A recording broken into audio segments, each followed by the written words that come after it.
Hey, friends, it's time that we had a serious conversation. Your inheritance and your future has been stolen, and we need to talk seriously about how it happened and what to do about it. And yes, there are solutions. I'm talking about a system that has been set up to enslave you, to steal from you, to eat out your substance, whatever it might consist of. Most people are struggling just to survive right now. And even those who are in better shape than others are still subject to the overlords, the usurpers, the thieves, the spies, who are intent to lie, kill, and destroy. I think you know what I'm talking about. One of the weapons being used against the people is the banking system. The fraud isn't just a little bit here, a little bit there. It's built into the system. It's set up to steal from you, and I'll prove it if you give me the chance. If you give two hoots about your finances or about those of your loved ones or just your community and neighbors, you really need to pay attention. This is a national epidemic. I'm going to lay it out in spades for you, all right? And I'm going to do a short series of videos just like this one. We're going to examine the situation and start eating the elephant one bite at a time. And I hope you can pay attention and get something out of it. I know you will if you get through this series. So let's just start with a simple concept. And I'm not going to do a webinar here with all the details. Let's just talk about some simple concepts. First, if you don't know me, you might be asking yourself, well, who am I and what are my credentials to be talking about these things? So let me give you a thumbnail sketch. I've been fascinated with the money issue since high school. I figured if I wanted to have money, I needed to know how it works. I graduated college with a degree in international business and finance back in 1980. And I started studying the law intently in the early 90s. I started studying the IRS issues. That's when I founded the American Law Club, after discovering that many people had similar concerns that I did. So we got together and started digging into these issues. And we weren't too happy about how things were being handled. So studies from our club led to the money issue.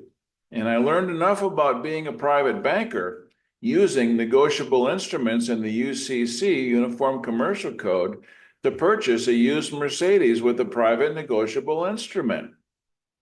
That was my first test. So my studies then continued. I've written a few books, and after the American Law Club, I started the Lighthouse Law Club online. I've been researching the money issue since the 90s. Now, in addition to my own studies, I've been accumulating research and work from various other sources.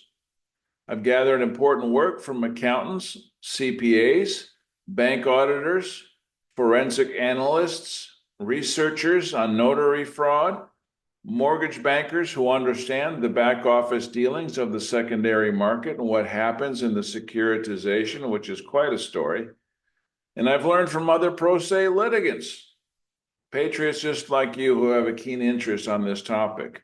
And I've even learned from some good-hearted attorneys. And so I'm open to collaborating with anyone and everyone on this same mission. I believe we all need to work together. So what I have to present to you is not whimsical. It's not a pipe dream. It's not a patriot theory. It's accounting and it's law, plain and simple. So the first concept to understand that I want to talk about with you today is this: the question, what is money? And who is the creditor? In today's world, there is no money in circulation, as the Constitution defines it anyway. Since gold was removed from the money system with House Joint Resolution 192 back in 1913, and then later, when Nixon took away the silver backing in the 70s, our money today is credit, otherwise known as fiat, which comes into existence by the creation of what? Debt. It comes into existence by the creation of debt. That's why everyone is in debt, because that debt creates credit, aka money. So you create money yourself when you go into debt. Your promise to pay is converted into a negotiable instrument on paper, and this negotiable instrument actually creates checkbook money, also always known as deposits, and then new money enters into circulation. So that's a bit simplistic, but that's the crux of the matter right there. So you are the creator of the credit, which makes the world go round. And by all means, you are, in fact, the creditor. The sad thing is, things have been twisted, and the system wants you to believe that you are the debtor. You, or I should say we, created the money, and the bankers want you to believe that you need to pay them when they have created nothing and have nothing at risk, and they take everything you own. All right. They use the debt to try and control you. End of story. That's the first problem that arises. So think about that a bit, and let's continue this conversation in the comments. So watch for the next video in this series. I've got quite a bit lined up for you. For more on this topic, visit the link in the description box below, and I'll see you next time. All right? Take care. God bless.